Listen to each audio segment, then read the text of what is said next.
बिस्मिल्लाहिर्रहमानिर्रहीम। अस्सलामुअलैकुम। उम्मीद है कि आप सब खैरियत से होंगे। आज हम आपको स्ट्रॉबेरी जैम खुद घर पर बनाने का आसान तरीन तरीका बताएंगे, जिसको फॉलो करके आप खुद बेहतरीन जैम घर पर बना सकते हैं। आपको बाज़ार से लाने की बिल्कुल भी ज़रूरत नहीं। तो आइए बनाना स्टार्ट करते हैं। यहाँ पर जी हमने स्ट्रॉबेरी ली है, जिसको हमने अच्छे से वॉश कर लिया है। अब हमने करना क्या है कि स्ट्रॉबेरी को पकड़ना है और इसका हम ऊपर वाला पार्ट रिमूव करेंगे।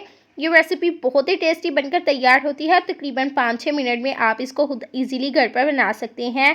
बहुत ही आसानी से बनकर तैयार हो जाती है। बस टाइम स्ट्रॉबेरी घर में ज़्यादा होती है तो आप इस तरह से इसका जैम बनाकर फ्रीज़ कर सकते हैं, बिल्कुल भी ख़राब नहीं होगा। तो यहाँ पर इसको हमने छोटे छोटे पीसेस में काट लिया है। अब हम अपना एक पैन लेंगे और स्ट्रॉबेरी को हम इसमें ऐड करेंगे।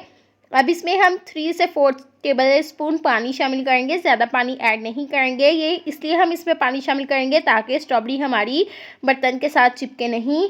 अब इसको हम इसी तरह बॉयल करेंगे 1-2 मिनट के लिए। तो यहाँ पर आप देख सकते हैं कि कितने अच्छे से स्ट्रॉबेरी हमारी पानी में हल हो चुकी है। अब इसमें हम ऐड करेंगे चीनी। ये आपकी स्ट्रॉबेरी पे डिपेंड करता है। अगर आपकी स्ट्रॉबेरी ज़्यादा खट्टी है तो आप इसमें ज़्यादा चीनी का इस्तेमाल कीजिएगा। अगर मीठी है तो कम इस्तेमाल कीजिएगा। तो हम इसमें थोड़ी ज़्यादा ही चीनी ऐड करेंगे क्योंकि हमारी स्ट्रॉबेरी खट्टी है। अब हम एक मैशर लेंगे और अच्छे से इसको मैश करेंगे। यहाँ पर जी आप देख सकते हैं कि कितने अच्छे से मैश हो चुका है। अब हम चेक करेंगे कि जैम हमारा रेडी हुआ है या नहीं। तो यहाँ पर ये बिल्कुल भी रेडी नहीं हुआ। अगेन हम इसको 1-2 सेकंड के लिए चूल्हे पर पका लेंगे और अब हम इसको दोबारा से चेक करेंगे। तो यहाँ पर आप देख सकते हैं कि ये कितना स्लोली नीचे आ रहा है। इसका मतलब है कि ये बिल्कुल रेडी है। अगर इसको हम ज़्यादा बनाएंगे ना चूल्हे पर तो ये बहुत ही गाढ़ा सा पेस्ट बन जाएगा और बहुत ही सख्त हो जाएगा। तो इसको हम जार में डाल लेंगे और अब हम आपको लगाकर बताएंगे कि ये कैसा बना है।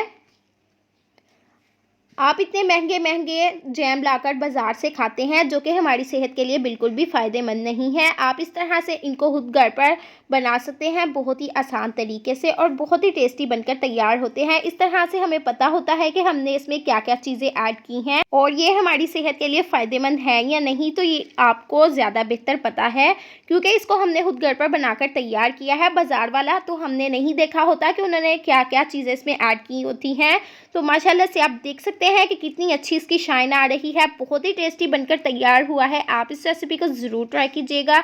अगर आपको हमारी आज की रेसिपी थोड़ी सी भी पसंद आई है तो हमारे चैनल सीक्रेट रेसिपी ऑफिशियल को शेयर करें, लाइक करें, कमेंट करें और सब्सक्राइब करें। Thanks for watching.